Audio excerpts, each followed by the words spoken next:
Bonjour Christophe. Bonjour Pauline. Donc c'est un sujet important, le commerce, l'économie. Vous allez nous en dire un petit peu plus. Oui, comme souvent dans ses voyages officiels, Emmanuel Macron, il est accompagné d'un certain nombre de patrons. Ils sont près de 40 dans ce voyage. Et aujourd'hui, on a vu quelques images. À Pékin, le président français a présidé aux côtés de son homologue chinois un conseil d'entreprise franco-chinois. C'est le 7e du genre. Et lors de son allocution, à ce moment-là, le président français a demandé un rééquilibrage, je cite, des échanges. On va l'écouter.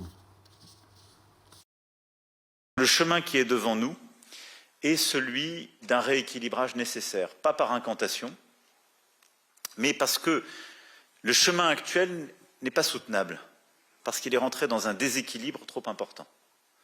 Et je vous l'ai dit avec beaucoup de franchise, nous voulons le faire et nous voulons le faire avec vous. Nous voulons consolider les entreprises qui travaillent des deux côtés.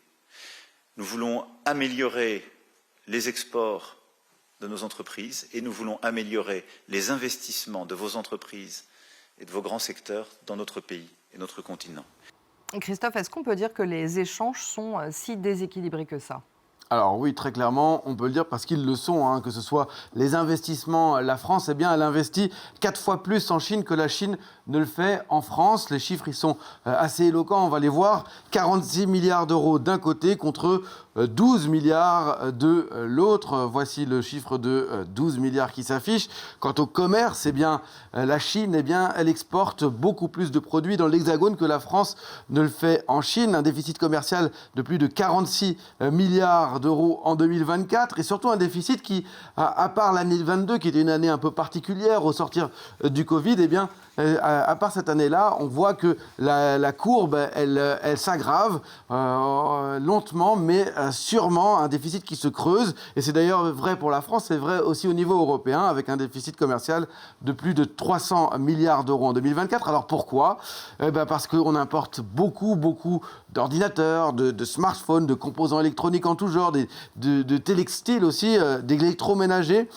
Et bien sûr aussi de plus en plus des voitures électriques qui arrivent massivement sur le marché européen, sur le marché français, alors qu'inversement, on exporte certes des produits de luxe, du parfum, des produits pharmaceutiques aussi, et puis surtout évidemment l'aéronautique, merci Airbus ou Safran.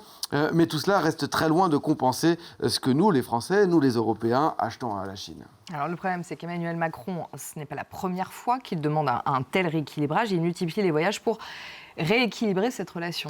Oui, c'est son 4e voyage depuis 2017, le 2e depuis son 2e mandat. Et à chaque fois, vous avez raison, il plaide pour une concurrence équitable, pour une meilleure ouverture du marché chinois. Mais la réalité, c'est que les entreprises européennes, les entreprises françaises elles-mêmes, elles n'y arrivent plus. Un certain nombre sont partis. Je pense à Renault, je pense à Stellantis du côté de l'automobile, ou Auchan, ou Carrefour du côté de l'agroalimentaire.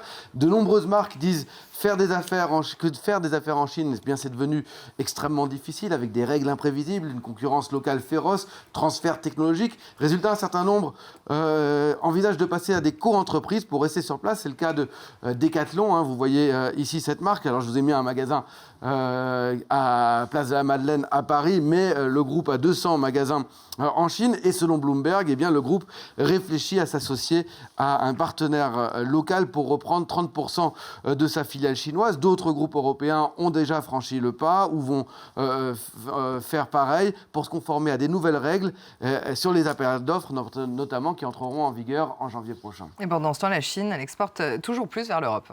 Exactement, et c'est spectaculaire, et on en a parlé beaucoup ensemble sur ce plateau, des plateformes comme Shein, comme Temu, comme JD.com qui inondent le marché européen avec des produits à très très bas prix. La Chine exporte de plus en plus, de moins en moins cher, et ce qui creuse encore le déficit davantage. Et puis il y a un effet collatéral aussi, celui de la guerre commerciale menée par Donald Trump. Ce que les États-Unis bloquent ou taxent lourdement, la Chine le redirige de plus en plus vers l'Europe. Résultat, les flux explosent et nos industries européennes encaissent de plein fouet ce surcroît de concurrence. Et pourtant, l'Europe tente de réagir. Avec des enquêtes, avec des droits de douane, notamment sur les voitures électriques chinoises, mais ça n'a pas ralenti les exportations chinoises, on l'a vu. Et Pékin a une avance industrielle énorme avec des batteries, des panneaux solaires, des véhicules électriques qui sont presque plus modernes que ce qu'on fait ici en France, des secteurs entiers où la production chinoise dépasse largement celle de toute l'Europe réunie. Un chiffre, aujourd'hui la Chine c'est 30% de l'industrie mondiale. Christophe, ce voyage, est-ce qu'il peut changer quelque chose? Alors, Pauline, je dirais que sincèrement, non, pas dans l'immédiat. Alors, certes, Emmanuel Macron a dit qu'il y aurait des annonces d'investissement lors du prochain Choose France, qui sera probablement au mois de mai à Versailles. Mais un voyage présidentiel comme celui-là ne peut pas renverser un rapport de force construit depuis maintenant presque 20 ans. 20 ans, la Chine, elle protège son marché, elle profite pleinement d'une autre. Ce que cette visite peut permettre, c'est un dialogue, on l'a vu, quelques contrats et peut-être quelques engagements symboliques. Bon, écoutez, ce sera toujours 7 prix. Merci beaucoup.